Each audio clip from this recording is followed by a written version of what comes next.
Ça veut dire, donc en fait, je reprends la réfutation de la Gemara, c'est-à-dire, ok, la preuve de la Gemara, elle était simple. Ça voulait dire, en fait, grosso modo, c'est que dans la Braïta, il y avait marqué Bevik Doba, ça veut dire quand il a mis son habit sur elle, et donc on apprenait de là qu'en fait, il pouvait pas, la Braïta, elle disait, une fois qu'il a marié, il peut pas la revendre. Et après qu'il y a eu le Yehud. La Gemara, elle avait dit, il peut pas la revendre, mais il pourrait la remarier à quelqu'un d'autre.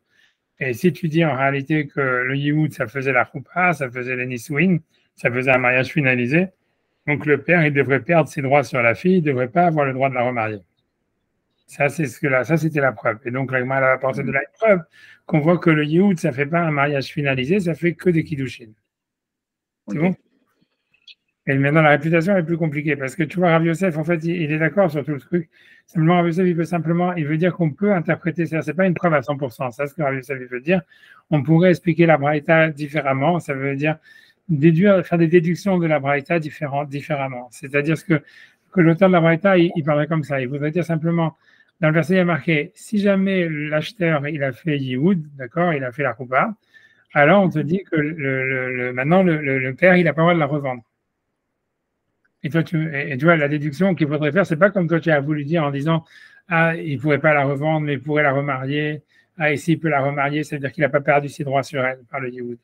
Ça, c'était la première déduction. Tu peux faire une déduction différente en disant comme ça. Ce qu'il a voulu dire, c'est ça. C'est si jamais que l'acheteur et tout ça, il a fait Yehud, il a fait la Choupa, et donc on ne peut pas la revendre, d'accord, et qu'après le divorce, etc., le père, il ne pourrait pas la revendre. Et ce qu'il faut en déduire, c'est que si jamais quelqu'un, en fait, il a marié sa fille, et que le mariage, il a été finalisé par une Choupa, à ce moment-là, et qu'après elle divorce, dans un cas plus dans un cas d'esclave, dans un cas normal, ce qu'il faudra déduire, c'est que dans un cas normal, quand un père il a marié sa fille quand elle était mineure et que le mariage il a été finalisé par une choupa, à ce moment-là, si jamais elle divorce, le père il n'a pas le droit de la revendre. Et ce que l'auteur de la Braïta viendrait nous apprendre, ça veut dire on garde la même explication dans la Braïta, c'est sauf les déductions qu'on fait de la Braïta, elles sont différentes. Tu vois, Abaye, c'est le premier, au début de la Gemara a voulu déduire de la Braïta que ça voulait dire ah, donc si jamais il a fait Yehud, il peut pas la revendre, ah, mais pourrait la remarier. Ah, voilà, si le Yehud, ça fait la choupa, elle est sortie de son domaine, il peut pas la remarier. La Gemara dit non, c'est pas ça ce qu'il faut déduire. Il faut dire, ce que l'auteur de la Braïta, il a voulu nous dire comme ça, il a voulu nous dire si jamais quelqu'un il a fait Yehud, il pourrait, parce que c'est comme une choupa. Toujours, je te dis Yehud, ça fait comme une choupa, et ça veut dire si quelqu'un il fait Yehud, c'est comme une choupa. Et donc après ça, c'est sûr, il ne peut pas la revendre. Si elle divorce, il ne peut pas la revendre en tant qu'esclave. Et ce qu'il a voulu déduire, ce qu'on peut déduire de la Braïta, c'est que si jamais quelqu'un il marie sa fille dans un cas normal quand elle est mineure et qu'il y a eu la choupa, à ce moment-là, et qu'après elle divorce, le père il ne pourrait pas la revendre en tant qu'esclave. Et c'est ça ce que ça vient nous apprendre. Ça viendrait nous apprendre justement que, en fait, un père, il ne peut pas marier sa fille et la revendre par la suite. Mais ça nous apprend encore un détail, c'est que quand est-ce que le père il ne peut pas revendre sa fille comme esclave après le mariage, c'est uniquement si le mariage il a été finalisé par une choupa. Ça veut dire que si jamais le père il a pris sa fille, elle a fait du kiddushin et elle a fait une choupa, à ce moment-là, le père il pourrait pas la revendre en tant qu'esclave après si elle divorce. Mais si par exemple le père il avait fait que des kiddushin, il a marié sa fille, elle a fait que des kiddushin et qu'ensuite elle a divorcé avant de faire une choupa, à ce moment-là le père il pourrait la vendre en tant qu'esclave. Et c'est ça ce que l'auteur de la Braïta viendrait nous apprendre. C'est ce qu'il faudrait déduire de la Braïta. Ça veut dire, toujours je pourrais te dire en fait que le Yehud, ça fait comme la choupa. Et en fait, ce qu'il vient nous dire, c'est ok, une fois qu'il y a eu Yehud, il ne peut plus la vendre en tant qu'esclave. Mais qu'est-ce que tu as voulu déduire?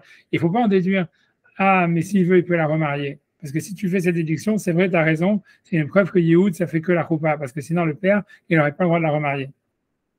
Et voilà, donc ça c'est la première. Mais ne déduis pas ça. Déduis que l'auteur de la Braïta, il voulu nous dire comme ça. Il a voulu nous faire déduire. Il nous a dit quand quelqu'un il a fait Yehud et il a fait la choupa, et le Yehud ça fait comme la choupa, alors le père il ne peut pas la revendre en tant qu'esclave après.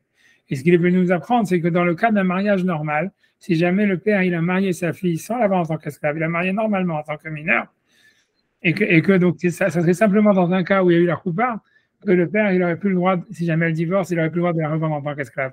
Mais s'il n'y aurait eu que le kiddushin sans la choupa, que la fille elle aurait divorcé après le kiddushin ou que le mari serait mort après le kiddushin sans qu'il y ait la choupa, sans qu'il y ait les nisouin, à ce moment-là, le père il aurait le droit de la revendre en tant qu'esclave. Et c'est ça ce que l'auteur de la Braïta est venu nous apprendre.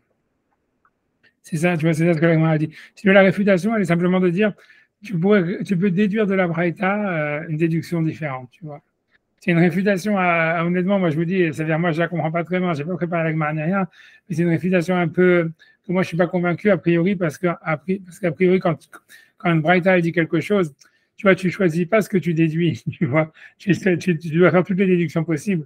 Donc ça veut dire, c'est possible, et en fait, si tu veux ici, la deuxième déduction, elle déduit pas elle réfute pas la première. Donc, ça veut dire, grosso modo, moi, si j'étais tu vois, ça veut dire, si tu réfléchis sans l'Agmara, tu devrais dire comme ça, tu devrais dire, voilà, la Braïta, elle te dit quoi? Elle te dit, encore une fois, si jamais quelqu'un, il a vendu sa fille en tant qu'esclave, après, il fait Yehoud, et après ça, donc, et voilà, et qu'après ça, le divorce, on va dire, le père, il ne peut pas la revendre en tant qu'esclave une deuxième fois. Alors, tu peux en déduire après qu'aussi, il ne peut pas non plus la remarier, tu vois. Et ces déductions, pourquoi tu vois, elle n'est pas réfutée, tu vois, ça veut dire, et à ce moment-là, tu pourrais déduire ça, mais ça veut dire, voilà, et si tu déduis ça, en fait, tu dis qu'il ne peut pas la remarier, tu reviens à ce qu'on a dit au début, ça voudrait dire que le Yehud, ça fait que la choupa, parce que sinon, pas qu'il ne peut pas la remarier, qu'il ne peut pas la revendre, pardon, qu'il ne peut pas la revendre, mais pourrait la remarier, c'est-à-dire, tu pourras déduire, il ne peut pas la revendre, mais peut la remarier. Et si tu dis ça, ça veut dire que le Yehud, ça fait que le Kiddushin, d'accord? Et ça reste, tu vois. Mais ça veut dire que Rabbi Yosef, il dit simplement, tu peux faire une autre déduction. Et ça veut dire, et comme tu peux déduire autre chose, et que et si tu fais cette autre déduction, tu pourrais déduire que le Yehoud, ça fait la choupa, alors tu n'as pas de preuve. Alors, c'est quoi la deuxième déduction qui veut dire, qui pourrait dire qu'on pourrait déduire de la Braïta, faire une autre déduction, et que dans cette déduction, si on pensait que le Yehoud, ça faisait la choupa, ça veut dire la déduction, elle serait la suivante. Ça voudrait dire, ici, on nous dit comme ça, le père qui a marié sa fille et qui l'a fait Yehoud, et que le Yehoud, ça fait comme la choupa, il ne peut pas par la suite la vendre. Et ça viendrait nous apprendre que si jamais quelqu'un, il a marié sa fille, et qu'après ça, elle a divorcé, c'est uniquement si jamais il a fait la choupa, après, c'est-à-dire si jamais elle a divorcé après la choupa, à ce moment-là, le père, il ne pourrait pas la revendre en tant qu'esclave. Mais si jamais, en fait, elle a divorcé avant la choupa, qu'après les kiddushin, alors le père, il pourrait la revendre en tant qu'esclave après l'avoir mariée. Et comme et comment... Ouais. Allez-y, pardon. Comme on peut faire cette déduction comme ça aussi, ça veut dire qu'on pourrait déduire de la Braïta comme ça. C'est-à-dire qu'on pourrait faire cette déduction de la Braïta, et cette déduction, elle supporterait le fait que le Yehoud, ça fait la choupa. Tu comprends? Ça veut dire cette déduction, elle supporterait le fait que le Yehoud, ça fait la choupa. Donc, en fait, maintenant, donc en fait, ça veut dire, en fait, tu as la Braïta, et tu peux en déduire, si tu veux, tu peux l'interpréter et en déduire que le Yehoud, ça fait pas la choupa. C'est comme tu as voulu dire au début, ça voudrait dire en fait que tu en déduirais que le Yehoud, ça ne fait pas la choupa du fait que la Braïta, elle interdit de la revendre en tant qu'esclave. Donc ça veut dire qu'elle permet de la remarier. Or, si jamais le Yehoud, ça faisait la choupa, le père, il ne pourrait pas la remarier. Et si tu fais cette déduction, c'est vrai qu'en fait, on a une preuve que le Yehoud, ça fait que les Kiddushin. Mais en fait, tu peux faire une déduction différemment. Rabbi Yosef, il vient et te dit, tu peux faire la déduction de la Braïta différemment, en disant ce que l'auteur de la Braïta, il a voulu te dire, c'est comme ça. Il veut dire, si jamais quelqu'un, en fait, il a marié sa fille, et qu'après ça, il a fait Yehoud, et que le Yehoud, ça fait comme la choupa, puisqu'il y a marqué biblique Dova, c'est comme une choupa. Disons qu'on prend le côté que Yehoud, ça fait comme la choupa. Tu pourrais déduire autre chose de la Braïta, ça serait de dire que si jamais quelqu'un, et donc à ce moment-là, il ne peut pas la revendre en tant qu'esclave, le chidouche de la Braïta, ça serait de nous dire, si jamais quelqu'un il marie sa fille, Stam, d'une manière normale, et qu'après ça, il y a un divorce, et il décide de la revendre en tant qu'esclave, l'auteur de la Braïta, il nous ferait apprendre par cette halakha que si jamais, en fait, il y a eu une choupa, à ce moment-là, le père, il n'a plus le droit de la revendre en tant qu'esclave. Mais si jamais il n'y a pas eu de choupa, le père, il aurait le droit de la revendre en tant qu'esclave. Et ça serait ça un chidouche, tu vois. Et ce chidouche-là, cette déduction-là, elle tient sur le fait que tu dirais que le Yehoud, ça fait la choupa, ça fait le nisouin. Tu comprends? Donc, c'est-à-dire, comme tu peux déduire comme ça ou tu peux déduire comme ça, donc en fait, il n'y a aucune preuve à aucun des deux côtés. Tu vois, c'est ce que ça veut dire, tu vois, ça veut dire, c'est-à-dire la Braïta, j'essaie de répéter encore maintenant, je sais que c'est pas très clair, c'est aussi parce que tu vois, peut-être j'ai pas bien préparé. Tu vois, ça veut dire. C'est-à-dire que moi, là où je suis perdu, c'est que, en fait, j'ai l'impression que, comme c'est sur la fin que je me suis retrouvé, où vous dites en fait que la question que j'allais vous poser, c'est comment on sait que Yehoud égale choupa, mais en fait, on ne sait pas, et on déduit d'un côté, on déduit de l'autre. Voilà, c'est ça. Et donc, tu n'as pas de preuve. Tout ce qui va arriver à dire. Donc, tu n'as pas de preuve. Donc, d'un côté, on dit, si le Yehoud, ça faisait la choupa, à ce moment-là, il n'aurait pas droit il n'aurait pas le droit de la Ouais, remarier après, tu vois. Et il n'aurait donc, pas le droit de la remarier après. alors que de la Braïta, on a l'impression qu'il peut lui la remarier. Tout ce qu'il veut, c'est pas la vendre, mais il peut la remarier. Ça, c'est la première déduction. Et donc, Abaye, il dit, ben voilà, j'ai une preuve maintenant que le Yehud, ça fait pas la choupa. Et, ça, c'est la première étape.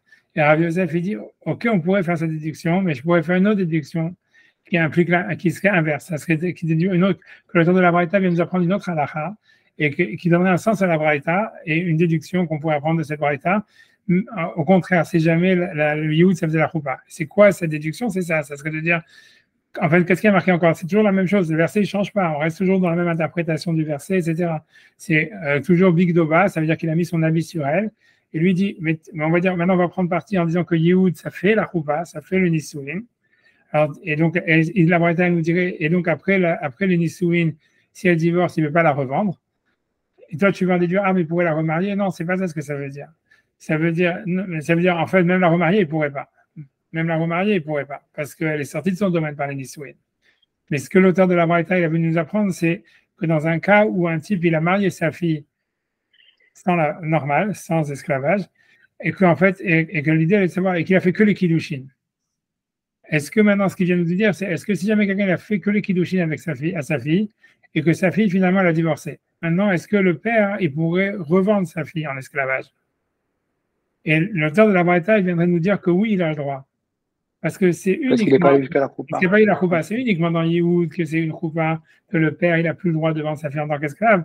Mais si jamais, en fait, il a fait que le kiddushin, il aurait le droit de la vendre en tant qu'esclave. Et c'est ça ce que l'auteur de la Braïta, il est venu nous apprendre. Et donc, c'est une manière d'expliquer la Braïta où le Yehoud, ça fait la choupa, où il y a une déduction d'une nouvelle halakha, et qui fait, donc qui donne un sens à la Braïta. Donc, ça veut dire que tu peux l'interpréter comme ça ou comme ça. Tu peux l'interpréter soit comme Abaye il a voulu dire au début, dans la première étape, que Yehoud, ça fait que les kiddushin, et donc, on en déduirait que c'est pour ça que l'auteur de la Braïta vient nous dire ah, il ne peut pas la revendre, mais après, s'il veut, il peut la remarier. Et donc, ça serait une preuve que le Yehud, ça fait que les Kiddushin. C'est ce qu'on a voulu dire au début, dans la première étape. Mais ensuite, Rav Yosef, il réfute en disant c'est vrai qu'on pourrait interpréter comme ça la Braïta. Il ne remet pas en cause cette déduction ni rien, mais il dit on pourrait déduire différemment. On pourrait interpréter que l'auteur de la Braïta, il pense que le Yehud, ça fait les Nisuin, ça fait le mariage. Et en fait, donc, toi, ta déduction qui voulait dire ah, mais donc, et ça nous dirait le passage qui nous dirait une fois qu'il a fait le Yehud, il n'a plus le droit de la vendre. Toi, tu as voulu déduire ah, il ne peut pas la vendre, mais il pourrait la remarier. Non, c'est sûr que non. Parce que, encore, c'est là où Rav Yosef discute. Il dit non, c'est sûr que non seulement il ne peut pas la vendre, mais en plus, c'est sûr aussi qu'il ne peut pas la marier, puisqu'il a perdu son domaine, son pouvoir sur elle une fois qu'elle a fait Yehud, puisque ça fait comme la roupa. Je suis d'accord avec toi. Alors, mais la question est de dire, alors qu'est-ce que l'auteur de la Braïta est venu nous apprendre? Puisqu'il est venu nous apprendre quelque chose en disant, il ne peut pas la vendre. Si tu dis, en fait, il ne peut pas la vendre, mais tu veux dire, et tu dis, moi aussi, il ne pourrait pas la marier, donc pourquoi est-ce qu'il a dit simplement, il ne peut pas la vendre? Il avait qu'à dire simplement, une fois qu'il y a eu Yehud, il a perdu tous ses droits. Alors, c'est pour ça qu'il dit, non, l'auteur de la Braïta, il est venu nous apprendre, non, qu'une fois qu'il y a eu Yehud, c'est uniquement dans le cas de Yehud que le père, il a perdu ses droits. Et si jamais, en fait, quelqu'un a marié sa fille et qu'il n'y a pas eu de choupa, et qu'il y a eu un divorce avant la choupa, ou il y a eu la mort du mari avant la choupa, alors à ce moment-là, le père, il aurait même le droit de vendre sa fille en tant qu'esclave. Tu vois, c'est ça ce que l'auteur de la Braïta est venu nous apprendre.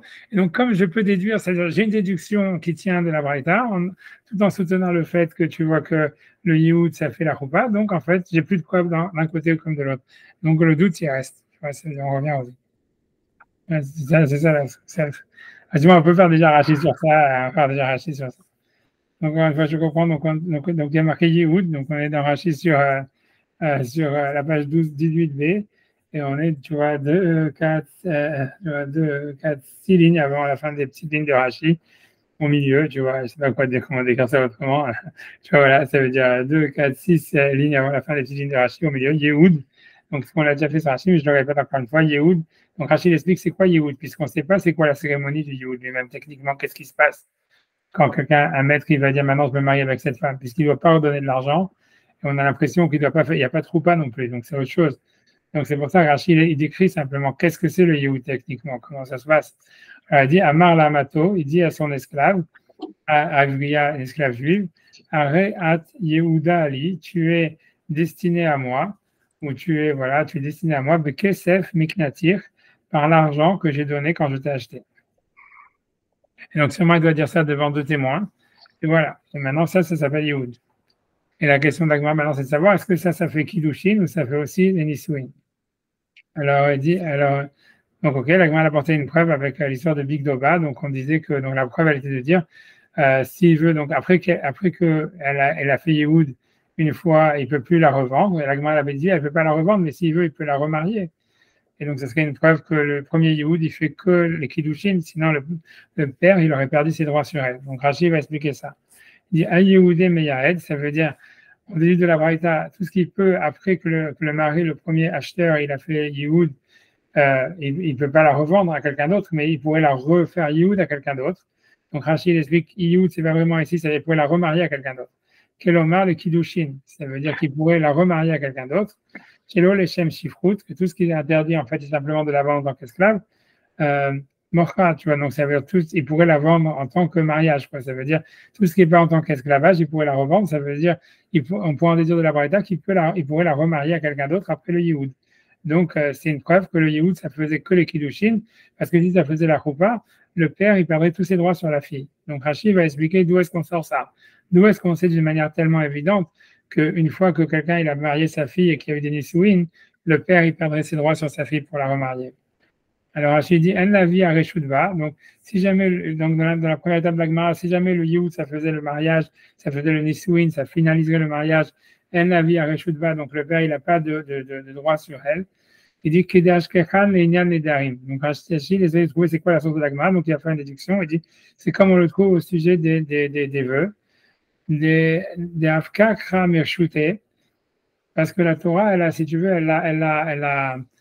ça veut dire, elle a fait sortir la fille de son domaine. C'est-à-dire que dans les vœux, on sait qu'une fois, ça c'est expliqué dans la Torah, qu'une fois que la fille elle a été mariée et que même après et que même si elle divorce, en fait le père il n'a plus la possibilité d'annuler ses vœux.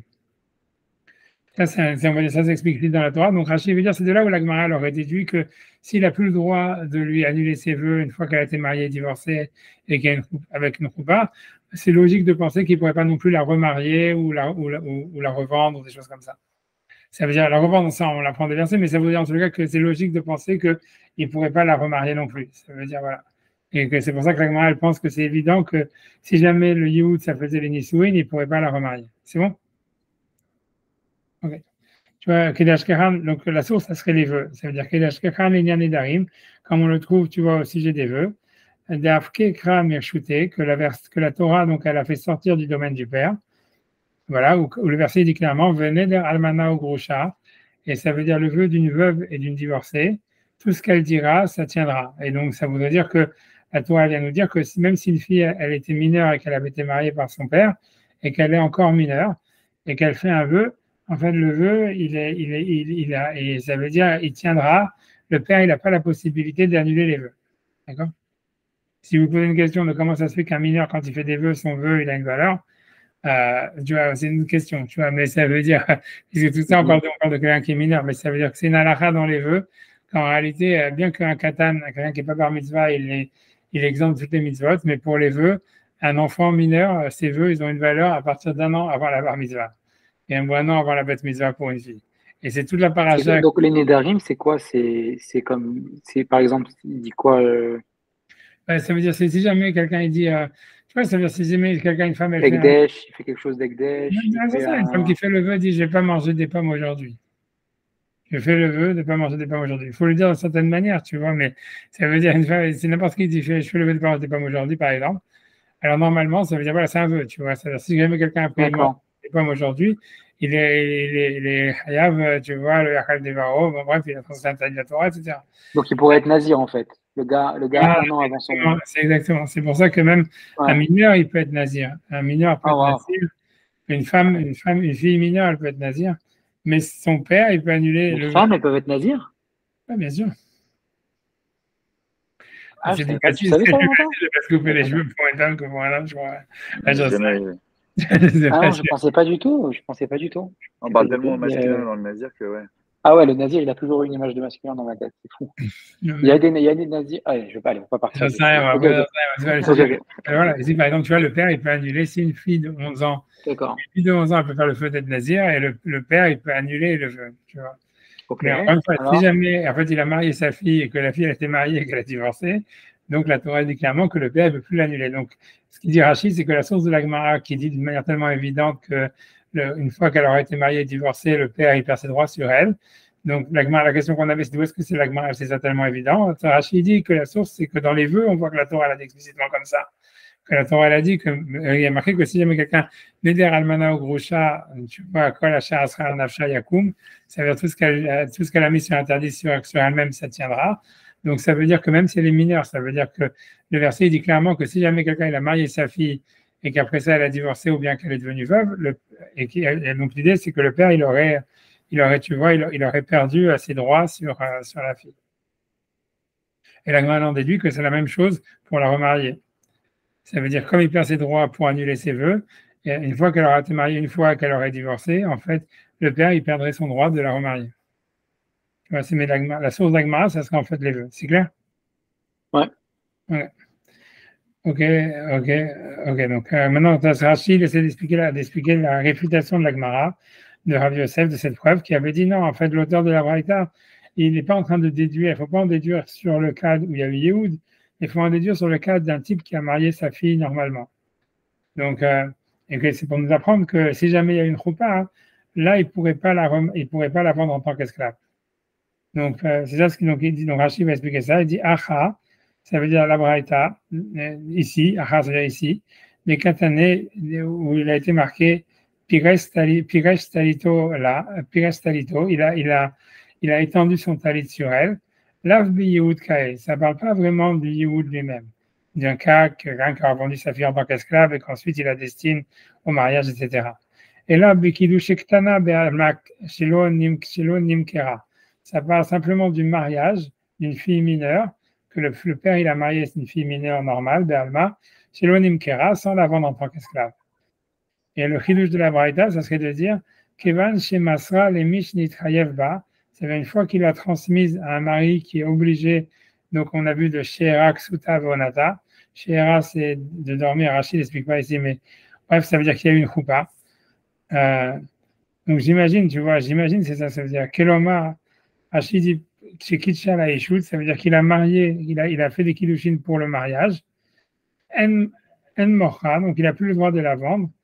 Av Levito, ça veut dire le père n'a plus le droit de vendre sa fille, l'ikrovim à des proches, chez Asura Aleem, Yaed, tu vois, ça veut dire En Mocha, l'ikrovim, chez Asura Aleem, qui interdit sur eux, les Yaed, de la destiner pour eux, des Bainan, Asher Lo Yahada, parce que le verset, il a besoin de dire qu'il n'a pas destiné.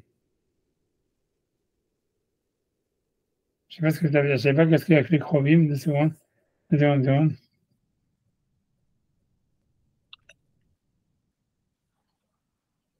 Ok, deux secondes. Ok, parce que Kron, c'est dans la suite de l'Agmara. On n'a pas fait, c'est la Rachid sur la suite de l'Agmara. Ok, c'est dans la suite. C'est la Rachid et sur la suite de l'Agmara, désolé. Le dernier Rachid, les Krovim, ils arrivent après, ils arrivent dans la suite. C'est pour ça que je me dis qu'est-ce qu'il a avec la famille et tout ça. Mais c'est Rachid, il n'a pas expliqué c'est le Rachid sur ce qui est sur la réputation, c'est le Acha, je le Nimkara, et quand je m'assois, je ne pas, que le marché Kitcha la échoue, ça veut dire qu'il a fait des kiddushin pour le mariage, c'est tout. Après, c'est tout. Le Rachid après, il est sur l'Agmara, dans la suite de l'Agmara. Donc, ça veut dire, donc voilà, donc c'est, ok. Voilà, donc en tous les cas, donc, ok. Ok. Ok. Donc, en tous les cas, donc voilà. Donc, on a vu, pour l'instant, on est retourné sur le doute. Est-ce que c'est clair? Est-ce que tout est clair? Je ne sais pas. Oui, non? Ok, bon, disons que c'est clair. Donc, j'avance, on va avancer là. Ok. Mais j'espère que c'est clair. Hein.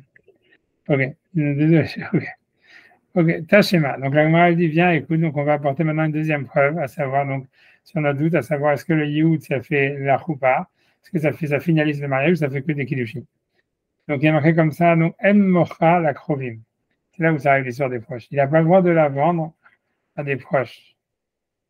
Donc, je ne sais pas ce que ça veut dire. Mishum Rabbi Eliezer Amrou, au nom de Rabbi Eliezer, ils ont dit Mocha la Krovim.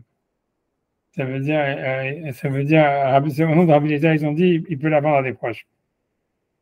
Alors, j'ai compris ce que ça veut dire. Ça veut dire ça. Ça veut dire que, en fait, quand quelqu'un il vend sa fille en tant qu'esclave, normalement, il faut qu'il y ait une option mariage. Si on te dit, il peut faire Yehoud. Maintenant, c'est possible, en fait, que si les types auxquels il les vend, c'est quelqu'un de sa famille, Donc, en fait, tu ne peux pas la marier. Si c'est ton frère, tu ne peux pas la marier, tu ne peux pas se marier avec ta fille, tu vois. Donc, les Krovim, c'est-à-dire tous ceux qui seraient interdits de se marier avec elle parce qu'ils sont proches dans la famille. Donc, ça veut dire, il y a un avis qui dit on n'a pas le droit de la vendre à des proches. Tu vois, ça, c'était El Mocharim, c'est Nakama. Nakama, il dit on n'a pas le droit de la vendre à des proches parce que comme il ne peut pas se marier avec elle, donc on a le droit de vendre sa fille en tant qu'esclave à quelqu'un où il y aurait un interdit de mariage consanguin. Bien que c'est quand même un mariage en tant qu'esclave, mais que c'est une vente en tant qu'esclave, mais puisqu'il doit y avoir une option de mariage, donc on ne peut pas le faire. Mishum Rabbi Eliezer Amrou, Mochal Akrovim. Rabbi Eliezer, lui, pense que non, c'est l'option mariage, c'est une option que la Torah l'a donnée, mais on peut vendre en tant qu'esclave, même si jamais cette option n'existe pas, parce qu'il y a un interdit de mariage consanguin. Ok, donc c'est une mahloket, c'est Tanakama et Rabbi Eliezer. Et la Braïta, elle continue, elle dit Veshavin shemocha almana le Kohen Gadol. Et tout le monde est d'accord qu'on peut vendre une veuve à un Kohen Gadol, bien qu'il y ait un interdit pour le Kohen Gadol de se marier avec une veuve. Gerusha va Halutza, les Kohen Idiot, ou une divorcée, ou une Halutza. Bon, Halutza, c'est quelqu'un qui aurait dû faire Yiboum, mais qu'on fait Halitza. Les Kohen Idiot, à un Kohen Idiot. Ça veut dire que ça veut dire grosso modo, bien que le Kohen, on parle de cas simple, on va parler d'une divorcée pour un Kohen, c'est plus facile. Ça veut dire que si jamais quelqu'un a sa fille, donc elle est mineure, mais que lui, en fait, voilà, maintenant il veut la vendre en tant qu'esclave, on nous dit, alors que normalement on dit qu'il faut qu'il y ait une option mariage. Alors maintenant, donc si la fille elle est divorcée, un Kohen, il ne peut pas se marier avec une divorcée. Alors on nous dit, la Gemara dit que même ceux qui interdisent de vendre sa fille en tant qu'esclave à des proches, parce que ce serait interdit de se marier, parce qu'il y a c'est un mariage consanguin, malgré tout, il est d'accord que tu peux la vendre pour une raison ou pour une autre, tu peux la vendre à divorcer à un Kohen. Voilà. Une Allemagne. Voilà. Un Kohen, il va se marier avec une esclave? Non, mais ça, c'est une esclavage. Au-delà d'une esclavage, quand c'est une esclavage, il a le droit en soi. Si elle a passé ces caractéristiques-là aussi. Ouais. Voilà, c'est ça. C'est parce qu'elle a été divorcée avant. La question, maintenant, elle va savoir comment tu trouves ce cas de divorcé. C'est ça l'histoire. Alors, on va voir ce que la Gemara veut dire. Tu vois, la Gemara va poser la question, maintenant, elle va dire, parce qu'on voit, donc ça veut dire, si elle a été divorcée, c'est-à-dire qu'elle a été mariée avant. Maintenant, une fois qu'il a marié, on a vu que la plupart des avis pensent qu'une fois que tu as marié ta fille, tu ne peux pas la revendre. Donc, qu'est-ce qu'elle va après? Donc, ça va être ça la question de la Gemara. J'imagine, tu vois, donc on va voir. Donc, ok. Donc, la Gemara, d'abord, elle parle de la divorcée, elle dit la veuve déjà, parce qu'il y a la veuve pour le Kohen Gadol. Alors, ok, ça revient même à mon avis. Donc, la Gemara, Aïe Almana, donc cette veuve qu'on a dit, tu vois, donc il peut se marier à un Kohen Gadol et qu'on peut vendre. Ça veut dire, une Almana, un Kohen Gadol pourra se marier avec une veuve. Donc, un Kohen Gadol pourra se marier avec une veuve. Donc, a priori, la Gemara dit malgré tout, quelqu'un pourrait vendre sa fille en tant qu'esclave à un Kohen Gadol, même si elle est veuve. D'accord? Alors, la Gemara dit, bien qu'il y ait un interdit de mariage, la Gemara dit, Aïe Almana et Chidame. Comment est-ce qu'on peut trouver quelqu'un qui va vendre sa fille alors qu'elle est veuve? Il est ma de Kaddish Nafsha. Si tu dis, en quel cas, ça serait de dire par rapport à ce qu'on a pris tout à l'heure, c'est qu'il n'y a eu que des Kiddushin et qu'après ça, son mari il est mort avant la Choupa. Tu vois? C'est ça ce qu'on a vu tout à l'heure. Je ne sais pas si vous vous rappelez ce qu'on avait vu dans la Gemara tout à l'heure. La Gemara avait dit Rav Yosef, il avait dit, oui, quand est-ce que le père il ne peut pas vendre sa fille en tant qu'esclave après le mariage, c'est que si jamais il y a eu la Choupa. Donc en fait, on pourrait trouver, mais s'il n'y a pas eu de Choupa, le père il peut vendre sa fille en tant qu'esclave. Si jamais il y avait un divorce ou un veuvage avant la Choupa. Donc il n'a pas perdu ses droits de 600 tant qu'il n'y a pas eu la Choupa. Donc ça voudrait dire, en fait, on pourrait répondre à la question, c'est ce que la Gemara a dit, on pourrait répondre facilement en disant c'est quoi la veuve? C'est qu'en fait, le père, il avait donné à Kiddushin, il a reçu le Kiddushin de quelqu'un, et qu'ensuite, tu vois, le type, il est mort avant la Choupa. Et donc maintenant, on nous dit, voilà, lui il a sa fille, il pourrait maintenant la revendre en tant qu'esclave à un Kohen Gadol. Alors la Gemara, elle va poser sur ça, elle dit ça s'appelle pas une veuve. Alors qu'est-ce que la Gemara, elle veut dire, ça s'appelle pas une veuve? Elle dit, Aïe, Almana Karitbe, ça veut dire, elle m'a dit, non, pardon, pardon, si jamais en fait elle s'est mariée elle-même, Almana Karila, ça veut dire 2 secondes.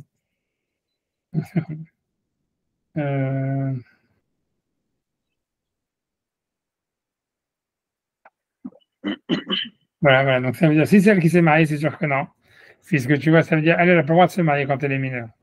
Donc si jamais, c'est sûr que c'est pas elle qui s'est mariée. Je ne sais pas pourquoi elle me dit ça, mais enfin bref. Elle m'a dit, comment tu peux trouver qu'elle est veuve? Il m'a dit, si c'est elle-même qui s'est mariée, Almana Karela, tu ne peux pas appeler ça une veuve, puisqu'elle-même elle n'a pas le droit de se marier en tant que mineure. Il n'y a que son père qui peut la marier. Mais là, bon, donc c'est bon, ça c'est évident. Je ne sais pas pourquoi je suis étonné que elle a marqué ça. Mais là, des cas de Shavia, c'est simplement ça parle de quoi? C'est que son père qui l'a marié. Alors, la dit, ok, donc s'il l'a marié et qu'après elle est devenue veuve, Mimatse Masvin là, est-ce qu'après ça, il aurait le droit de la vendre en tant qu'esclave à un Kohen Gadol? Là, un Adam Mocher et Bito, voilà, un homme, il a pas le droit de vendre sa fille, les chiffres Harishut. Un homme, il a pas le droit de vendre sa fille en tant qu'esclave après l'avoir mariée. Ok. Ok. Donc, l'agma, elle dit, ok. Donc, l'agma, elle pose cette question. Et l'agma, elle dit qu'il y a une réponse qui avait été donnée par les auteurs de l'agmara antérieure. Où elle nous cite, elle dit, Vamar Rav Amram Amarav Yitzhak, et Rav Amram, il dit au nom de Rav Yitzhak. Donc, comment est-ce qu'on peut trouver donc une veuve qui va être vendue en tant qu'esclave à un Kohen Gadol? Il dit, ça parle de Kiddushé Yehoud. C'est qu'en fait, au début, le premier mariage, en fait, c'était qu'elle avait été vendue en tant qu'esclave et qu'il y avait eu Yehoud. Valiba de Rabbi Yossi bar Rabbi Yehuda. Et ça va selon Rabbi Yossi, le fils de Rabbi Yehuda, d'Amar qui avait dit, Maot Arishonot Lav le Kiddushin itnu. Et qu'il dit que le premier Kiddushin, ça veut dire le premier argent, il n'a pas été donné pour les Kiddushin. Ok, alors qu'est-ce que ça veut dire? 2 secondes. 2 secondes.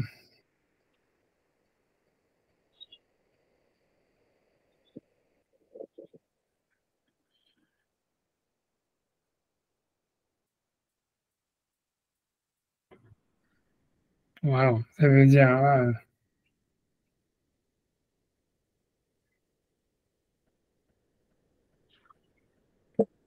Ça veut dire comme ça veut dire la Gemara veut dire comme ça. Je sais pas, vraiment une Gemara bizarre. Mais ça veut dire, ça veut dire que, ça veut dire que la Gemara elle dit ça, elle veut dire comme ça, elle dit comme ça, voilà, elle veut dire comme ça. Okay. On a vu qu'il y avait une halakha comme quoi le père il peut pas vendre sa fille en tant qu'esclave après l'avoir mariée. Okay. Elle veut dire bien qu'il y en a qui disent, ok, on va dire que ça c'est un truc indiscutable. Elle veut dire, en fait, on peut trouver un cas où on pourrait trouver une possibilité où le père, il peut vendre sa fille en tant qu'esclave après l'avoir mariée. Elle dit comment? Alors, elle dit comme ça. Elle dit, en fait, si tu veux, dans la manière, elle dit comme ça. Dans la manière dont Yehoud, ça fonctionne, ça veut dire dans la manière dont le Yehoud, ça fonctionne, en fait, nous, on a vu jusqu'à maintenant la vie principale d'Alaha, qui est qu'en fait, c'est l'argent que le père il a reçu au moment de la vente de la fille, que ça sert de l'argent des Kiddushin. Comme Rachid avait dit, il avait dit que c'est quoi Yehoud? Tu lui dis que tu sois Meyouedet à moi par l'argent que j'ai donné, que j'ai reçu au moment de la vente, que j'ai donné au moment de la vente. Mais il y a un autre avis qui dit pas ça. C'est Rabbi aussi par Rabbi Yehuda, que lui dit non, il dit qu'en fait, le Yehoud, ça fonctionne, c'est pas l'argent en fait qui a été donné, il faut donner un nouvel argent. Tu vois, quand quelqu'un est fait Yehoud, le maître, il ne peut pas dire que tu sois Meyoued d'être avec moi par l'argent que j'ai donné à ton père au moment de l'achat. Il doit lui redonner de l'argent et dire, voilà, que tu sois Meyoued d'être à moi par cet argent que je te donne maintenant. Il doit lui redonner un Shavet Prouta. Alors, la Gemara dit comme ça. Elle dit, selon cet avis-là, la Gemara dit, en fait, ce qui se trouve, c'est que si jamais donc la femme, elle accepte de se marier, que c'est un autre argent que le nouveau Kiddushin, un nouveau Shavet Prouta, une nouvelle bague que l'acheteur il doit donner à la fille, il se trouve en fait que c'est jamais le père qui a marié sa fille, c'est la fille qui s'est mariée elle-même. Parce que tu vois, ça veut dire, en fait, elle a accepté de se marier et c'est pas l'argent que le père il a reçu, c'est elle qui a reçu l'argent. Et donc, ça serait que cette option mariage qui existe dans le Yehoud d'une fille mineure, ça veut dire en fait que exceptionnellement, la Torah, elle donne comme à la fille la possibilité de se marier elle-même en acceptant l'argent du maître. Tu vois. Et voilà. Et donc, la Gemara veut dire par là, elle veut dire, et si c'est le cas, donc selon cet avis, elle veut dire qu'en fait, donc imaginons qu'après ça, donc la fille, elle accepte le Yehoud et elle se marie, et après son mari, il meurt. Elle veut dire que là, le père, il aurait le droit de revendre sa fille après à quelqu'un d'autre, parce qu'en fait, c'est pas lui qui l'a mariée. Tu comprends? C'est comme c'est elle qui a décidé de se marier. Donc, si tu veux, c'est l'interdit, il a en fait, tu vois, de vendre sa fille, tu vois, ça veut dire après le mariage, mais c'est uniquement si lui l'a mariée. Mais si jamais c'est elle qui a décidé de se marier d'elle-même, donc en fait, il pourrait la revendre en tant qu'esclave après si jamais le mari meurt.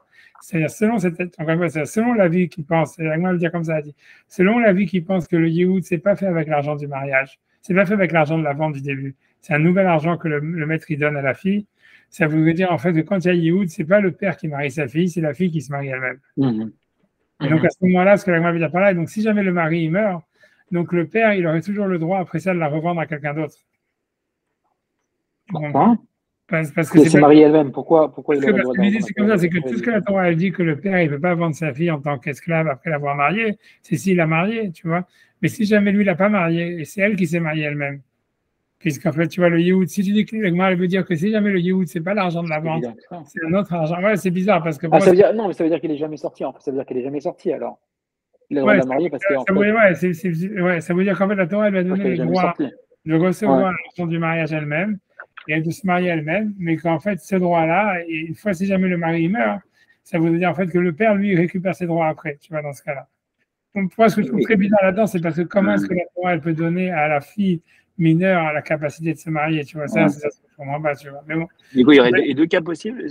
Avant ça, il y a deux cas possibles. C'est soit le père peut décider de la vendre, de la donner en mariage, ou elle peut se décider de se marier. Normalement, une fille, on a bien vu, une fille, elle n'a pas le droit. C'est ce que la Gemara a dit tout au début. Elle a dit, en fait, une fille, c'est sûr, un mineur qu'elle n'a pas le droit de se marier elle-même. Ouais. Mais dans un cas normal, ça veut dire qu'une fille mineure qui décide de se marier, son mariage, il n'est pas valable. Tu vois, il n'y a que le père qui peut marier sa fille mineure. C'est-à-dire, c'est le père qui doit. Rivka, elle ne s'est pas mariée toute seule. Comment? Mais ici, alors ça serait une exception. Ici, il y aurait une exception. La Gemara veut dire que selon celui qui pense que le Yehoud, ça ne se fait pas avec l'argent de la vente. Ça se fait avec un nouvel argent que le mari donne, tu vois, ça veut dire que le mari donne à la fille au moment où elle fait Yehoud. Ça veut dire, la Gemara voudrait dire, comme cet argent-là, finalement, c'est la fille qui le reçoit, puisque c'est un autre argent que celui de la vente, et que le père, tu vois, il a vendu déjà. Donc, ça veut dire qu'en fait, donc ça veut dire, ça serait comme, selon cet avis-là, que ça serait encore une fois, un nouvel argent. Ça veut dire que la Torah, dans le cas de Yehoud, elle a donné la possibilité à la fille d'accepter le mariage, bien qu'elle est mineure. Mais c'est elle qui se marie elle-même, grosso modo. C'est pas le père qui la marie. Et donc ça serait une exception. Ça serait un truc, un droit ou une clause quoi, que la Torah aurait mis dans le statut de la fille vendue en tant qu'esclave. Que selon cet avis-là, qui est Rabbi Yehuda, je ne sais plus comment il s'appelle. Yossi Bar Yehuda. Yossi Bar Yehuda, tu vois, que c'est Rabbi Yossi Bar Yehuda. Selon lui, en fait, ça serait comme si la Torah a fait une clause spéciale que si une fille elle a été vendue en tant qu'esclave, elle peut se marier elle-même. Ça veut dire qu'elle peut accepter le mariage de son maître et c'est elle qui se marie elle-même. Et la Gemara, dit. Ah ouais, pardon. Et c'est ça. Et la suite de la Gemara, elle est de dire que, et puisque c'est comme ça, donc si jamais en fait, donc c'est elle qui s'est mariée elle-même, donc si jamais le mari meurt, le père, il n'aurait pas perdu ses droits à cause de ce mariage. Parce que tout ce que la Torah elle dit que le père, il ne peut pas revendre sa fille en tant qu'esclave après l'avoir mariée, c'est que si c'est lui qui l'a mariée. Mais si ce n'est pas lui qui l'a mariée, c'est elle qui s'est mariée, donc en fait, il pourrait la revendre en tant qu'esclave. Ah, mais il pourrait la marier la première fois. Pour la marier, lui, la chose qu'il a fait, c'est qu'il l'a vendue en tant qu'esclave la première fois.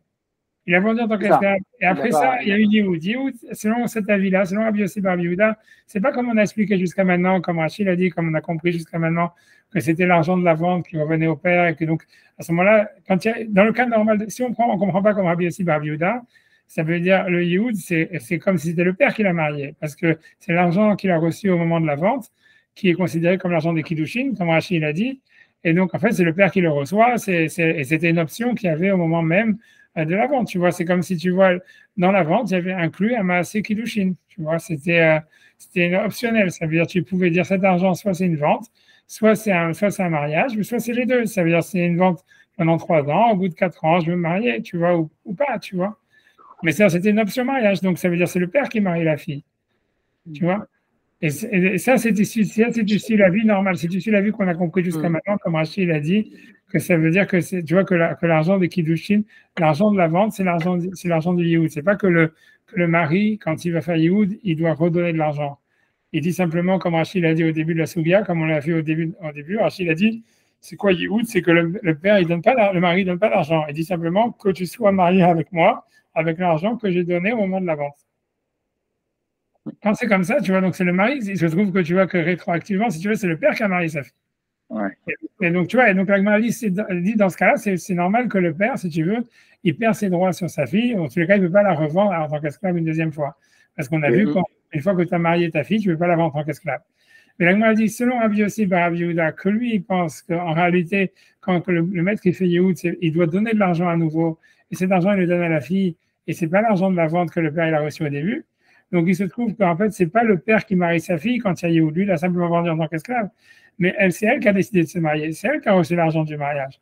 Donc, comme c'est elle qui s'est mariée, et si jamais après son mari meurt, donc en fait, la Torah, elle n'exclut pas le fait que le père il puisse récupérer ses droits et la revendre en tant qu'esclave à nouveau. Et donc, c'est pour ça que, ça serait ça le cas d'une veuve qui est mariée à un Kohen Gadol, qui a été vendue à un Kohen Gadol en tant qu'esclave. Ça veut dire le cas de la veuve qui serait vendue en tant que Kohen Gadol, en tant qu'esclave à un Kohen Gadol, c'est unique. Ça veut dire l'agma, le seul cas qu'elle arrive à trouver, c'est ça. C'est comment est-ce qu'une veuve elle peut être vendue en tant qu'esclave à un Kohen Gadol? C'est qu'en fait, alors qu'on sait qu'on n'a pas le droit de vendre sa fille en tant qu'esclave alors qu'on l'a mariée une première fois, et qu'on sait que normalement, une mineure, il n'y a que le père qui peut marier sa fille. Donc, c'est impossible de trouver un cas de veuve qui va être vendue en tant qu'esclave à un Kohen Gadol, puisque si elle est veuve, c'est-à-dire qu'elle a été mariée une première fois, et si elle a été mariée, c'est par le père, donc c'est impossible. Donc, la Gemara avait dit, je trouve aucun cas, et la Gemara a dit non. Le seul cas possible, c'est si jamais, selon cet avis, selon Rabbi Yossi va Rabbi Yehuda, que lui, il pense que Yehoud, en fait, c'est un nouvel argent que le maître doit donner à la fille. Ça veut dire en fait que c'est la fille qui elle-même se marie elle-même. Dans ce cas-là, on pourrait comprendre que le père, il aurait le droit, selon cet avis, de revendre sa fille après, si jamais le maître est mort et qu'elle est devenue veuve. Et c'est pour ça que la Torah nous dirait, oui, on peut vendre. Ça veut dire qu'il pourrait vendre cette veuve à un Kohen Gadol en tant qu'esclave. Mais grave, si je comprends bien, il y a deux types de ventes. Il y a la vente avec Yehoud et la vente sans Yehoud, c'est ça? Non, c'est toute vente à Alors, comment ça se passe? Alors, ok, donc il y a forcément Yehoud implicite, c'est ça, dans la vente. Un droit au Yehoud. Selon Rabbi Yossi, c'est un droit au Yehoud. C'est-à-dire, tu vois, selon les autres auteurs de la Mishnah, c'est une option, c'est une option Yehoud. Ça veut dire le maître, il peut décider à n'importe quel moment de se marier, et le père, il a déjà accepté l'argent du mariage, et c'est le même argent qu'il a reçu. Il n'y a pas un nouvel argent à donner. Tu vois, donc c'est une option. Tu vois, c'est comme si le mec, il a acheté la fille en tant qu'esclave avec option mariage. Selon Rabbi Yossi Rabbi Yehuda, c'est pas une option, c'est un droit de demander le mariage. Tu vois, c'est un droit qui est... Et ce droit de demander le mariage, il peut être demandé par la fille ou par le père? A priori, ouais, mais c'est la Gemara va dire automatiquement, c'est par la fille. Ça veut dire, on a l'impression que ce droit de demander le mariage, il a été donné au père au début, puisqu'il est inclus dans l'argent de la vente, mais ça ne fait pas le mariage. Donc, ça veut dire que après ça, quand si le maître il veut se marier, il va donner de l'argent à la fille. Et c'est la fille qui accepte, tu vois. Et donc, comme c'est la fille qui accepte, ça veut dire en fait, c'est la fille qui se marie. Tu vois, grosso modo, tu vois, l'idée, c'est qu'il faut regarder à qui revient l'argent, tu vois. Et ça veut dire, on considérait que celui qui marie, qui est le, si tu veux, je sais pas quoi, celui qui est l'acteur du mariage, en fait, c'est celui qui reçoit l'argent. Donc, si tu dis comme le premier avis des Tanaïm, ça veut dire qu'on a vu jusqu'à maintenant que dans l'esclave, quand il y a Yehoud, c'est que le maître, il n'a pas redonné de l'argent, c'est l'argent de la vente qui est l'argent du mariage. Donc, c'est le père qui a reçu l'argent, donc c'est le père qui marie sa fille. Mais si tu dis que tu vas quand même essayer que non, le maître, il doit redonner de l'argent, ça veut dire cet argent-là qu'il donne après pour faire Yehoud, il le donne à la fille. Donc, c'est la fille qui va garder la bague et tout ça. Donc, finalement, c'est la fille qui se marie elle-même, tu vois. Ok, mais comment alors on peut comprendre tout ce qu'on disait avant sur le fait qu'un père ne peut pas vendre sa fille puis la marier, enfin, marier sa fille puis la vendre? Selon Rabbi Yossi Bar Yehuda, il n'existe plus que ce cas. Non, selon Rabbi Yossi Bar Yehuda, si ça existerait dans le cas où un type il marie sa fille normalement. Ça veut dire que si jamais quelqu'un, tu vois, comme on a vu tout à l'heure, si jamais imagine quelqu'un, le père, il fait pas il marie sa fille normalement. Après ça, elle divorce ou elle devient veuve. Là, il n'aurait pas le droit en fait de la revendre. Tu vois, c'est ça et ça. Tu vois, c'est ça. Tu vois, on m'a dit que le seul cas, c'est Yehoud. Tu vois, c'est un Yehoud. C'est pas fini parce que la déduction maintenant, elle va être de dire. Et tu vois bien, alors on va voir ce que l'Agma veut dire avec ça. Alors, en tout cas, c'est là ce que l'Agma dit jusqu'à maintenant, tu vois. Et c'est une Gemara très étrange, honnêtement, c'est une Gemara très étrange. Pourquoi étrange? Parce que tu vois. Qu'est-ce qui vous semble louche là-dedans? Ouais, je sais, honnêtement, tu vois, honnêtement, je suis trop fatigué pour réfléchir plus que ça. La semaine prochaine, de toute façon, on va faire les Tosfot. Donc, déjà. Voilà, les Tosfot ce soir, là? Comment? Non, la semaine prochaine. Non, la semaine prochaine. On y va faire. Non, c'est déjà. Non, je sais. Très à vous, franchement. Non, mais ça, c'est ça. Bon. Mais combien d'heures de cours vous avez donné aujourd'hui? Non, mais ça.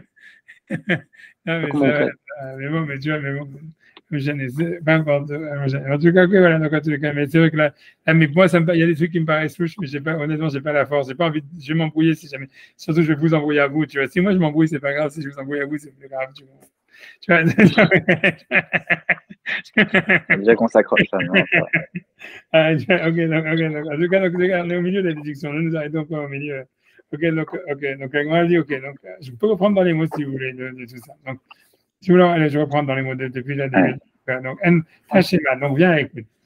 En mocha la krovim. Donc, on a vu la vie de Tanakama, s'il ne veut pas la vendre, quelqu'un ne veut pas vendre sa fille en tant qu'esclave à des proches de sa famille où il y aurait un interdit de se marier avec elle parce que c'est des mariages consanguins. Donc voilà, donc c'est ce qu'il veut dire Tanakama, ça veut dire que comme dans la Torah, dans la vente de l'esclave, il y a une option mariage, tu ne peux pas vendre une fille en tant qu'esclave si jamais il n'y a pas cette option. Donc on ne peut pas la vendre à des proches. Rabbi Eliezer, il discute sur ça. Mishum Rabbi Eliezer Amou Mocha la Krovim. Rabbi Eliezer, il dit on peut la vendre à des proches, même si jamais il n'y aura pas de mariage possible. Mais l'Agma va dire que même Tanakama, qui pensait qu'il fallait qu'il y ait une option mariage, il est d'accord que Veshavin chez Mocha, qu'on peut quand même vendre une almana les Kohen Gadol, ça veut dire une veuve à un Kohen Gadol, et une Grusha, bien qu'un Kohen Gadol n'a pas le droit de se marier avec une veuve, et Gerusha va Halutza, les Kohen Idiot, ou bien une divorcée, ou bien une Halutza, un Kohen Idiot, bien qu'un Kohen n'a pas le droit de se marier avec une divorcée. On va voir quelle serait la différence avec les proches, mais a priori, c'est parce que l'interdit est moins grave, etc. Bref, en tout cas, ça veut dire, voilà. En tout cas, ce que l'Agma maintenant s'intéresse, c'est pas pourquoi ni comment, c'est simplement comment on peut trouver le cas d'une veuve qui est vendue comme esclave à un Kohen Gadol. Donc, Aray Almana, donc cette veuve qui est vendue à un Kohen Gadol, Echi Dame. Comment ça ressemble? Echi, comment? Dame, ça ressemble. Ilima, si tu vas me dire des Kaddish Nafsha, que c'est elle-même qui s'est mariée quand elle était mineure et qu'ensuite son mari est mort quand elle était mineure et que c'est pour ça que son père maintenant il veut la vendre en tant qu'esclave. Elle m'a dit Almana Karela, est-ce que tu peux appeler ça une veuve? Ça veut dire on sait qu'une mineure qui se marie elle-même, son mariage n'a aucune valeur. Donc ça ne peut pas être elle-même qui s'est mariée. Tu vois. Pour moi, ça c'est louche, tu vois, que la Gemara a besoin de le mentionner, tu vois, c'est parce que c'est évident, jamais la Gemara elle va mentionner le truc d'une fille mineure qui se marie elle-même, c'est sûr que ça ne marche pas.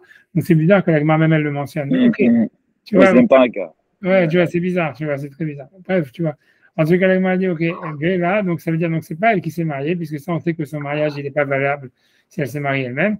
Mais là, des cas de Shavia, c'est son père qui l'a mariée quand elle était mineure. Et donc la Gemara pose la question, elle dit, mais si c'est comme ça, si c'est son père qui l'a mariée, et qu'elle est devenue veuve, Mimatse Masbin est-ce que Mimatse, est-ce qu'il peut trouver Masbin à la vendre? En Adam Mocher Bito les Shifrut. On sait qu'un homme, il ne peut pas vendre en tant qu'esclave, à Harishut, alors qu'après l'avoir marié.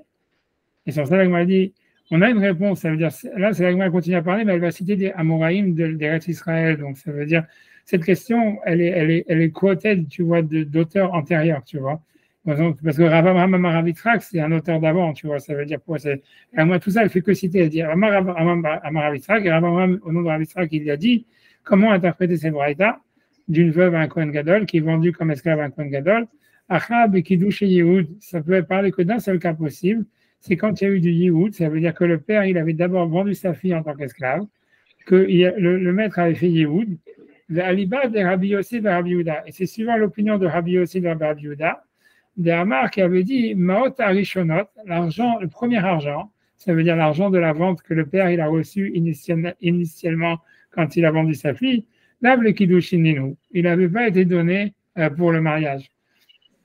Et sous-entendu, maintenant, quand il fait Yehoud, le mari doit redonner de l'argent à la fille. Okay. Et donc ça expliquerait le cas où, en fait, maintenant, le mari meurt, et le père récupère ses droits, il peut l'avoir en tant qu'esclave parce que c'est pas lui qui l'a mariée, c'est elle-même qui s'est mariée. C'est clair? Et maintenant, on oublie la déduction. L'Agma continue, on dit comme ça, dit Vei Amrat. Et si tu vas me dire Nisuin Osa, que en fait le Yehoud, ça fait un mariage finalisé, Kevan Sheniset, puisque en fait, ça fait des Nisuin, ça fait un mariage finalisé, Shuv en la vie, c'est sûr que le père, il n'avait plus le droit de la revendre. Son père, il avait perdu ses droits sur elle. Ça veut dire, oublie le fait, tu vois, qu'un homme, il ne veut pas vendre sa fille en tant qu'esclave après l'avoir mariée, que tu dis ça ne s'applique pas parce que c'est elle-même qui s'est mariée elle-même, mais n'empêche que, même si c'est elle-même qui s'est mariée elle-même en faisant Yehoud, si ça fait les Nisuin, le fait même que ça fait les Nisuin, ça ça, si tu veux, ça a fait perdre au père tous ses droits sur elle. Et donc, il ne pourrait pas la revendre. OK? Donc, l'agma dit la maille. Donc, OK, de là, qu'est-ce que tu déduis de là? Et aussi, dans ça fait que des fiançailles. Et c'est pour ça que le père, il aurait le droit de la revendre ensuite en tant qu'esclave. OK. Donc, tu vois, OK. Donc, maintenant, OK. Je ne sais pas si on fait la réputation, si je m'arrête là. OK, Je crois que ça y est, là. OK, je peux la vierge, on va s'arrêter. Je peux la vierge, OK. Ça, c'est la question. La réponse, on va la faire plus tard, on va faire la semaine prochaine. Rien que j'ai envie de faire les rachis sur ça, c'est tout, d'accord? Mais c'est clair, la preuve, tu vois. Là, c'est rien que dans les rachis, tu vois, c'est tout. Ça prend 3 minutes. Les rachis, j'avais 3 lignes, c'est rien. Tu vois, c'est terminé, tu vois, c'est rien. OK. Donc, tu vois, donc voilà, En Mocha, c'est bon. Donc, OK. Donc, le rachis, c'est En Mocha, ça veut dire c'est dans les grandes lignes dans les grandes lignes de Rashi, la 4e ligne, la 3e mot. En Mocha, donc il a pu la vendre. Donc Ahav, ça veut dire le père ne peut pas la vendre, les bito, sa fille, les krovim, à des proches, chez Yassoua Alehem, sur lesquels elle serait interdit, les Yaed, de faire Yehoud, des Bainan, Asher Lo Yahada, puisqu'il faudrait qu'il y ait une option mariage. Des Bainan, on aurait besoin, Asher Lo Yahada, qu'il décide au nom de se marier. Or, des proches qui sont de la famille, où le mariage il est consanguin, l'option mariage n'existe pas. Donc, selon la vie de Tanakama, on ne pourrait pas vendre sa fille à quelqu'un avec lequel on ne pourrait pas se marier. D'accord? Elle ne pourrait pas se marier. Après ça, elle m'a dit, ça c'est Tanakama. Rabbi Eliezer lui pense, non, Mocha la Krovim. On peut quand même la vendre à des proches. Velo Bainan Yehoud, on n'a pas besoin de faire Yehoud. Vecha deité amakra de ta fils. Et la Torah a simplement dit, Vecha deité, dans les cas où c'est possible de le faire, Amakra de ta fils, la Torah elle a dit que ça fonctionne, mais elle n'a pas voulu dire que c'était nécessairement une condition nécessaire au fait de vendre sa fille en tant qu'esclave. Selon Rabbi Eliezer, c'est une option qui existe et que la Torah elle donne, mais c'est pas nécessaire. Donc on pourrait vendre sa fille à quelqu'un qui est de sa famille, même si l'option mariage n'est pas possible, contrairement à Nakama. Et après ça, l'Agma dit, Veshavin chez Mocha, et les deux ils sont d'accord que malgré tout on peut la vendre soit une veuve à un Kohen Gadol, soit une divorcée à un Kohen Idiot. Veshavin chez Mocha, ils sont tous les deux d'accord qu'on a le droit de la vendre. Chez Almana, quand elle est veuve, les Kohen Gadol, un Kohen Gadol. Mais Kiddushin Tofsin Loba. Parce que Rachid explique pourquoi. Parce que même si un Kohen Gadol il a le droit de se marier avec une veuve, s'il fait les Kiddushin, ils sont valables. C'est-à-dire que ça veut dire, grosso modo, pour expliquer l'histoire, c'est comme ça. C'est que, en fait, si jamais il y a des femmes avec lesquelles tu as le droit de te marier, mais si tu te maries avec elles, le mariage, il est quand même valide et il faut un guet pour l'annuler. Tu vois, ça veut dire, pour faire ça en 2 mots, ça veut dire, par exemple, si quelqu'un il se marie avec sa sœur, par exemple, il n'a pas besoin d'un guet pour l'annuler, ce mariage. Parce que comme l'interdit de se marier avec sa sœur, c'est un sourd carrette, avec sa mère ou des choses comme ça. Donc, en fait, l'interdit de carrette, il fait que les kiddushin que tu vas faire, ils s'annulent, ils ont aucune valeur. Mais si jamais, par exemple, tu vois, voilà, un Kohen, il s'est marié avec une divorcée, même si c'est un interdit de la Torah, en fait, l'interdit de la Torah, il n'est pas carrette, il est inférieur, c'est un lave, c'est un interdit négatif. Donc, le mariage, il est valide, dans le sens où, tu vois, ça veut dire que, par exemple, si un Kohen, il s'est marié avec une divorcée, le mariage, il est valide. Son statut. Donc, lui, à chaque fois qu'il a des relations avec elle, il se rend interdit de la Torah, il est obligé de divorcer, mais il faut faire un guet. Si jamais il n'y a pas de guet, tu vois, si la fille, elle se marie avec quelqu'un d'autre, là, les enfants, ils sont mamzer et tout ça, tu vois. Parce que, tu vois, ça veut dire, quand tu sais, si tu veux, donc, quand quelqu'un se marie avec sa sœur, c'est rien du tout. Tu vois, donc il n'y a pas besoin de guet, il n'y a rien du tout. Si quelqu'un se marie avec sa mère, il n'y a pas besoin de guet, il n'y a rien du tout. Si quelqu'un se marie, un Kohen Gadol, il se marie avec une divorcée, le mariage, tu vois, il est peut-être, il est interdit par la Torah, mais il est valide et la fille, maintenant, pour divorcer, le mari doit divorcer maintenant de la fille. Et s'il ne divorce pas, la fille, elle est considérée comme mariée. Et si elle a des relations avec une tierce personne, elle est passible de peine de mort et les enfants sont mamzer, etc. Tu vois, donc, c'est un degré inférieur de l'interdit. Tu vois, ça veut dire qu'il fait que le mariage, il est valable, en fait. Ça veut dire une femme, elle peut être interdite par la Torah à quelqu'un, comme un Kohen peut être interdit de se marier avec une divorcée. Mais s'il se marie avec elle, en fait, le mariage, il est valable. Il faut un divorce pour l'annuler, etc. C'est clair? Donc, c'est pour ça que Rachid va expliquer, c'est pour ça que dans ces cas-là, d'une veuve avec un Kohen Gadol ou d'une divorcée avec un Kohen, donc, tout le monde est d'accord qu'on pourrait la vendre sa fille en tant qu'esclave parce qu'il peut se marier techniquement avec elle. Il ne pourra pas après avoir de relation avec elle, mais le mariage, il est valable au fond. Donc même si on a l'avis qui interdit de vendre sa fille à quelqu'un qui est de sa famille, c'est parce que le mariage n'existe pas avec sa sœur, par exemple, ou avec sa mère, ou des trucs comme ça. L'option mariage, elle n'existe pas du tout. Il n'y a pas de mariage possible. Même si on le fait, il n'a aucune valeur. Mais quand on parle des interdits inférieurs, comme une divorcée à un Cohen ou une veuve à un Cohen Gadol, même si le mariage est interdit, le mariage n'empêche que le mariage il est effectif. Donc ça s'appelle qu'il y a une option mariage. Donc quelqu'un pourrait vendre sa fille une veuve à un Cohen Gadol parce que même s'il y a un interdit pour le Cohen Gadol de se marier avec une veuve, s'il s'est marié avec elle, le mariage il serait effectif. Donc techniquement, l'option mariage existe. C'est ça ce que je vais expliquer. C'est pour ça que les auteurs de la Mishnah ils font une distinction entre vendre sa fille à quelqu'un de sa famille proche, où là, ça serait selon un avis interdit parce que l'option mariage n'existe pas, et vendre sa fille divorcée à un Cohen ou veuve à un Cohen Gadol, parce que bien que le mariage il est interdit, l'option mariage existe, sauf qu'elle est interdite, mais elle est effective. Le mariage il est effectif. C'est clair? Mm-hmm. C'est clair. J'espère que c'est clair. Donc, c'est ce que Rachid va expliquer. Il dit voilà, donc je reprends Rachid dit Vishavin, chez Mocha, les deux sont d'accord qu'on peut la vendre, que chez Almanak, on peut la vendre quand elle est veuve, et Cohen Gadol, un Cohen Gadol. Pourquoi? Avec Kiddushin, Tafsin, Loba. Parce que bien qu'un Cohen Gadol a le droit de se marier avec une veuve, mais s'il se marie avec elle, les Kiddushin, ils sont Tafsin, ça veut dire ils sont effectifs. Les Kiddushin, Tafsin, Bechayve Lavin, parce qu'on va voir que les Kiddushin, qui fonctionne même sur une femme qui est interdite par un interdit négatif de la Torah. Et Del Kaman, le Père Gimel, comme on va l'expliquer plus loin dans le 3e chapitre, que si jamais, par exemple, même quelqu'un qui se marie avec un mamzer, une mamzeret, ça veut dire, même là, les kiddushin, ils sont valables. Il faut un guet pour permettre à la femme. Tu vois, tant que c'est pas karet. Karet, c'est, tu vois, c'est tous les interdits, toute l'approche famille, tu vois, les sœurs, la mère, tout ça. Mais tant qu'il n'y a pas carré, le mariage, il est effectif, même s'il est interdit. Et donc, ça veut dire qu'il y aurait une option mariage théorique. Mm-hmm. Et je continue. Il dit qu'Adish Nafsha, l'Agma ici, elle s'est mariée elle-même. Chez l'eau, elle y est Avia. Ça veut dire, au début, l'Agma veut dire quand on peut trouver une veuve qui s'est mariée et qui est vendue à un Kohen Gadol. Si elle s'est vendue elle-même, chez l'eau, elle s'est mariée elle-même. Chez l'eau, elle est Avia, pas par son père, Benitan Mena et Meno, et qu'ensuite elle est devenue veuve. Almana Karela, tu appelles ça une veuve, Bitmia, avec un point d'interrogation, avec étonnement. Est-ce qu'une fille mineure, son mariage, il aurait une valeur quelconque? La Gemara a répondu non. Rabam il a dit, Garcinan, Acha, ici de quoi ça parle? C'est qu'elle est devenue veuve après avoir fait les Kiddushin par Yehoud. Les Avuna. Et ce qu'il peut par la suite recontinuer à la vendre, et que ça ne s'appelle pas vendre sa fille en tant qu'esclave après l'avoir mariée. Pourquoi? C'est à l'Iba de Rabbi Yossi bar Rabbi Yehuda. C'est on suit l'opinion de Rabbi Yossi bar Rabbi Yehuda, d'Amar le Kaman, qui a dit plus loin, Maot Arishonot, l'argent premier, ça veut dire l'argent de la vente, chez les Miknata, que le père a reçu au moment de la vente, les Kiddushin, c'est pas l'argent du mariage. Le Kim Yaed là, et quand en fait il va refaire Yehoud, le mari, Be'avdout Sheyesh Lo Aleh Meyaed là.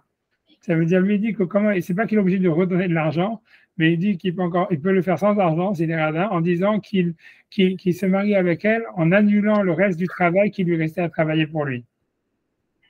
Mais dans tous les cas, c'est elle qui, tu vois, il lui donne elle, tu vois, parce que c'est elle qui devrait travailler.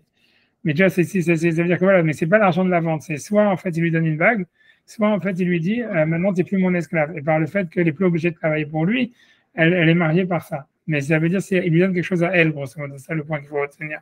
Ça veut dire ça veut dire il a marié avec le reste du travail qu'elle aurait dû fournir pour lui. Et il lui dit voilà, tu n'es plus mon esclave, mais par le fait que je te libère, par la valeur du travail que tu aurais dû me fournir, tu es marié avec moi. Mais donc, il lui donne quelque chose à elle. Voilà. Et donc, ce mariage-là, il n'est pas par le père. Ça serait un décret du verset de la Torah, que ce sont des Kiddushin, bien qu'elle est mineure. Tu vois. Ilkar Hadar Matse les Avuna, et c'est pour ça, Ilkar, pour cela, c'est ainsi, Hadar Matse, Hadar, il peut revenir, Matse, trouver les Avuna à la vente. Tu vois, donc voilà. Voilà, au final, tu vois, voilà, ça veut dire donc ça veut dire il pourrait la vendre et donc voilà. Et donc et donc voilà. Donc l'agma en tout cas elle dit de là, ça serait le seul cas où un père on pourrait trouver une veuve qui est vendue en tant qu'esclave à un Kohen Gadol, c'est que donc c'est quand il y a Kiddush et Yehoud, ça veut dire que c'est la fille qui s'est mariée à son maître, elle avait été vendue en tant qu'esclave une première fois.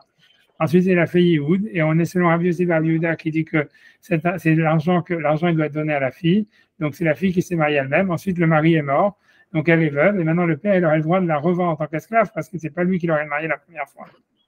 Et la Gemara dit, en tous les cas, ça marche si ce premier mariage de Yehoud, il fait pas des Nisouin, mais ça ne fait que des Kiddushin. Mais s'il faisait même un mariage finalisé, le père, il n'aurait pas le droit de la revendre en tant qu'esclave, parce qu'on a vu jusqu'à maintenant que si jamais la fille elle a été mariée dans un mariage finalisé, le père il perd ses droits sur la fille. Donc, a priori, à cette étape de l'Agmara, en fait, elle a prouvé que le Kiddushin du Yehoud, le Yehoud, il fait que des Kiddushin, il fait que des fiançailles, pas des Nisouin. C'est du fait qu'on voit que le père, il a le droit de la revendre après. C'est bon? J'espère que c'est bon, déjà, j'ai pas. Oui, d'accord, voilà, je trouve, là, je le lever de soleil sur Tel Aviv, le coucher de soleil sur la Tour Eiffel. Tu vois, c'est un vache. Ah, je veux pas. Ok, bon, attends. Moi, je vais Merci à vous. Merci beaucoup. De toute façon, la semaine prochaine, on va refaire parce qu'il y a ta spot. Et en plus, on est au milieu de la question. On est au milieu de la voie puisque moi, elle va réfuter cette voie. En plus. Bon, on passe une bonne Khazara là. Ouais, on a fait de Khazara comme ça, ce soit clair la prochaine fois. Excusez-moi, je crois que j'ai tout recommencé la fois. J'ai tout recommencé. Non, merci d'être resté si tard. Merci beaucoup. C'est à tous les deux. Après le jeune, je pense à Khazak. Khazak, c'est bien. Shabbat shalom, Rav. Shabbat shalom, que des bonnes nouvelles. Shabbat shalom. Merci beaucoup. Rav, tu veux partir sur une question l'Afrique. On peut se raser à partir de quand, Khatzot? C'est pas obligé d'attendre Khatzot. Si mes souvenirs sont bons, normalement. Les cheveux, ok. On va attendre le lever du soleil, je crois. Ah, ok. Moi, je suis après le lever du soleil. Voilà, tu l'as déjà fait, le lever du soleil. Allez, ok. Et les cheveux, pareil? Les cheveux, ouais, c'est la même chose. Pour les Ashkenazim, je crois que c'est Khatzot. C'est possible que pour les Ashkenazim, c'est Khatzot. Mais pour les Sfaradim, c'est sûr que c'est à partir du lever du soleil. Parce qu'on dit qu'une fois que tu as fait la veloute pendant une partie de la journée, même si c'est 5 minutes, ça s'appelle déjà que tu as fait la veloute, etc. Donc, je sais que pour les Sfaradim, mais je pense que même pour les Sfaradim, comme c'est vendredi, c'est aussi plus mécanique. Oh, ok. Mais je pense, il faudra regarder. Pour les Ashkenazim, tu vois, je suis pas, il faut que je vérifie. Okay. Pour les Sfaradim, je suis sûr que c'est à partir du début du lever du soleil. Ok. Et même chose pour le vin et tout ça. Merci beaucoup. Merci. Merci Sacha. Bye bye. Bye bye.